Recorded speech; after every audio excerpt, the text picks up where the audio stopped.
So you've collected all your data, you've made all your measurements, and now you need to know what do you need to do to finish up this lab. One of the calculations that we are going to be doing very frequently, probably every lab, and continuing on, there will be two types of calculations that I need you to get very, very solid on. The first one is once we prepare the solution, determining its concentration. I want you to be able to do this pretty much on the fly. So as soon as like you finish making it in lab, you can spend 1 minute and calculate its concentration while you're doing the lab. So when we're doing the concentration of a solution that we made from a solid solute, we need two different equations. One, because it's a solid solute, we're going to use the grams that we measure out and divide it by the molar mass of whatever we measured out to determine the number of moles. And then we're always going to use for molarity that the molarity is equal to the moles of the solute divided by the liters of the solution. If I had used magnesium sulfate heptahydrate, that's Epsom salt, and I had measured out 2.647 grams of it, and I had dissolved it by, I made a solution in a 75 milliliter volumetric flask, then I'm first going to need to determine the molar mass of the Epsom salt.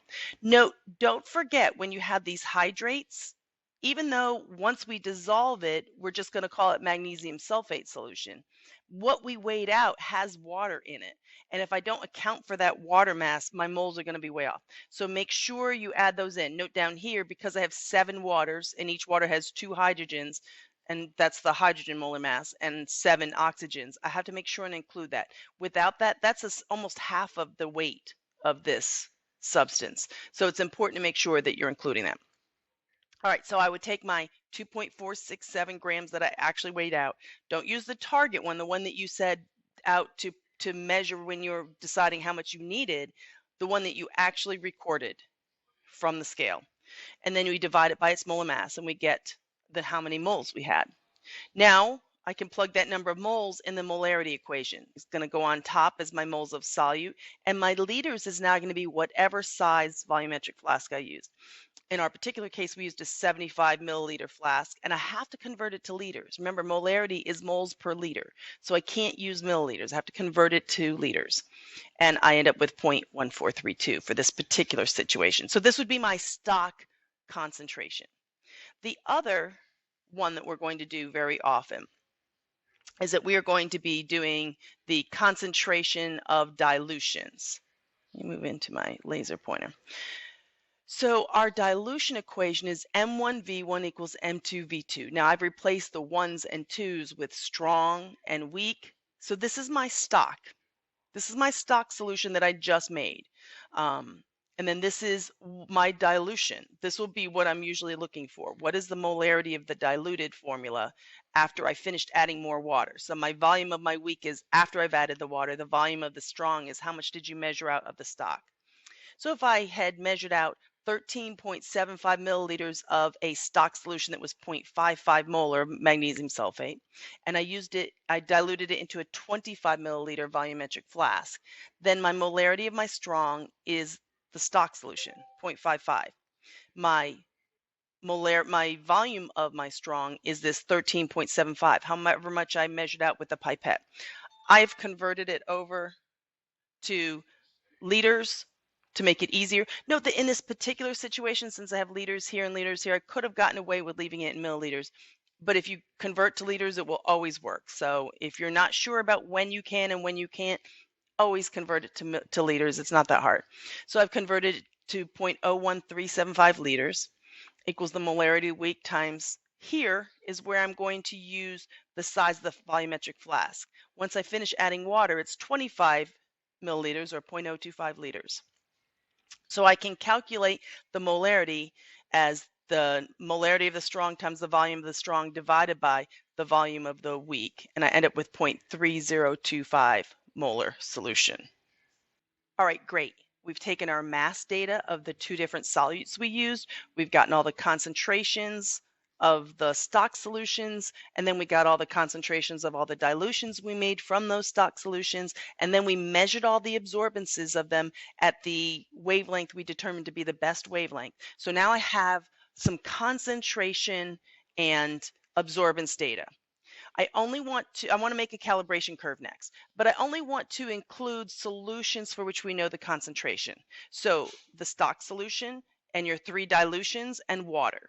Those are going to be the ones that we use the calibration curve for. You also measured the absorbance of the unknown, but you don't know its concentration. In fact, that's the whole goal, is we're going to use the calibration curve. So hold off on that one. So you're going to make a table of concentrations. That's going to be your X column. We usually do that to the left. If you're going to make a graph in a spreadsheet, you always put the X column first on the left, and then the Y column comes next. And that's going to be our absorbance measurements that we measured.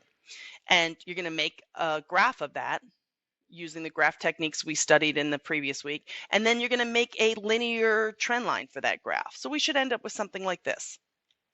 So we have absorbance, we have concentration. Here, this particular one is not a great one. There was only 3 solutions used. Usually we use 4 or 5 solutions. And this one doesn't have a 0 concentration solution, so water was not included on this particular one. Anyways, so you should have one that's pretty close to, it should be at 0 concentration, and it should be pretty close to 0 absorbance, depending on your specific colorimeter. It might be not quite that. And then we have your stock solution, that'll be your highest concentration, and 3 dilutions of it, which will be in the middle. So you'll have a total of 5 on your particular graph.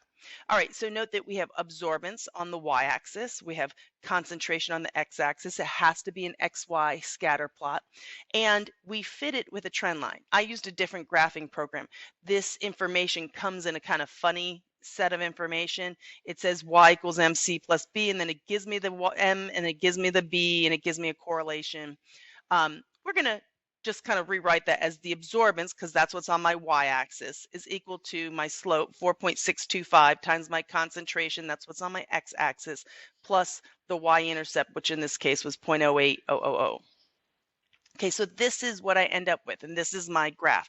I can now use this information of studying the absorbance of known concentration solutions to make a determination of what the unknown is. So let's talk about how we would use that.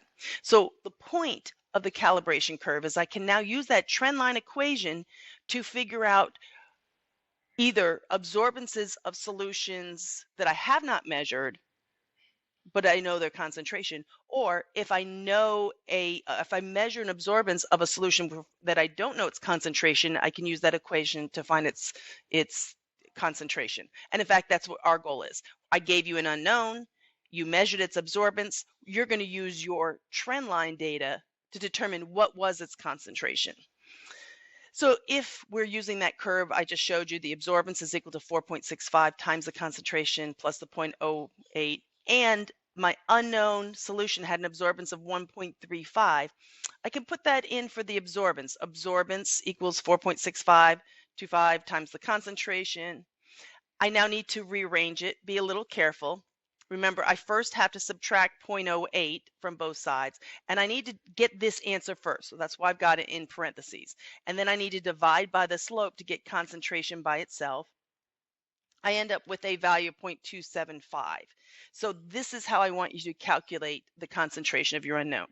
I should also be able to get a pretty ballpark number by just looking at the curve. I'm also going to ask you about errors in measurement. And it's important that when we measured everything, essentially the measured values of the concentration and the absorbance have some errors. The device that we use, the colorimeter, has some error in it. And the concentration of our prepared solutions have some error in it. Our measurements might not be correct. Maybe we weren't quite at the meniscus when you added the water. Maybe your measurement on the pipettes wasn't perfect, or your mass was a little off. So all of those things can affect that we might have some concentration errors.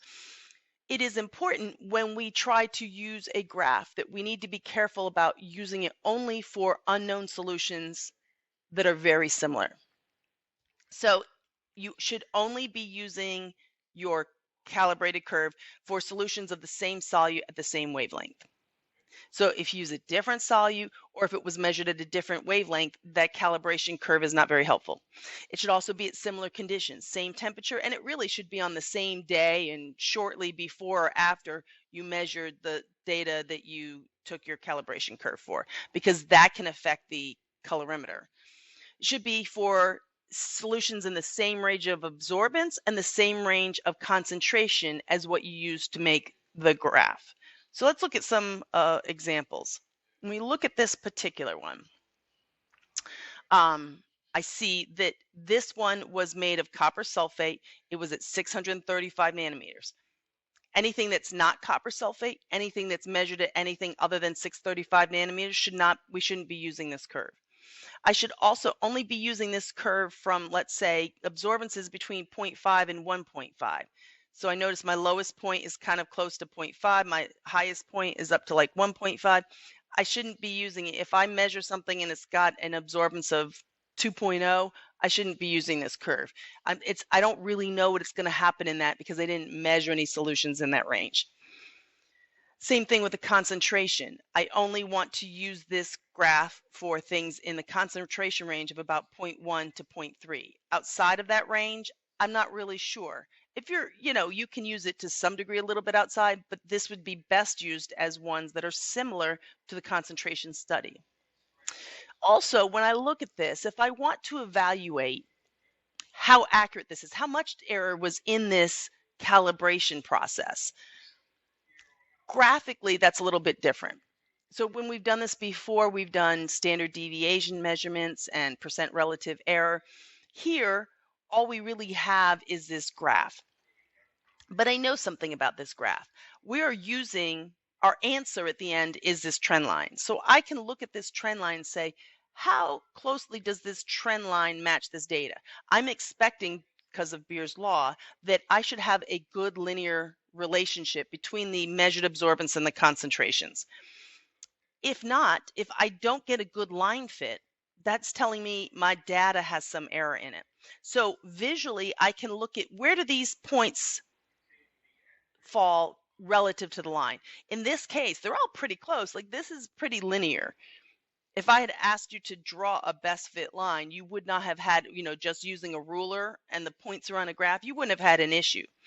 If they were instead, let's put it on the laser pointer. If I had a point here, that's way off the line. Or if I had a point here, that's way off the line. So if there's a lot of distance between the points and the fit line, that's telling you don't have such great data. You have a lot of error in it. Also, a number that measures that in a non-visual way is this correlation. There are several different statistical ways to do an analysis on the trend line fitting program, and one is R squared and another is correlation. They're pretty similar. In both cases, I'm looking for values that can range from -1 up to +1. A -1 correlation means that as one thing increases, the other thing very linearly decreases. And the other type would be, if it's 1, it's suggesting that as one increases, the other increases proportionally. So I'm looking for the absolute value to be very close to 1. In this particular case, because it's a positive value and it's 0.9989, which is really close to 1, I have a very good correlation. That means I have very good accuracy of my data. And this is something, if this was 0.85, 0.85 is not nearly as close to 1. Or if it was -0.92, negative number of 0.92 is still close to -1, so it's pretty good. Maybe not quite as good as -0.99. So I'm not concerned about whether it's positive or negative. I'm looking at the value. Is the value close to 1? Is the absolute value of the correlation or R squared close to 1? So that's a way I can look at it numerically by looking at data. But if I have a graph, I can also judge by where these points are. So now you have a lot of data. I want you to take your data, process this, and come up with some observations about it. Let's just look at the sheet that I gave you and just make sure you're clear on it. Note that we studied copper sulfate and cobalt chloride. So I have a tab on the bottom for each. So you're going to have different data in there. In each one, you had your mass, and then this is the stock solution information, and then our dilution information. This was our wavelength study. We had to figure out which one was the maximum wavelength. And then down here, this is the data that you're going to use to prepare your graph. Make sure when you make your graph, I want you to make your graphs over here on this graphs tab. So I've given you plenty of space so you can have nice clean graphs. And so you'll make one for the copper sulfate and one for the cobalt chloride.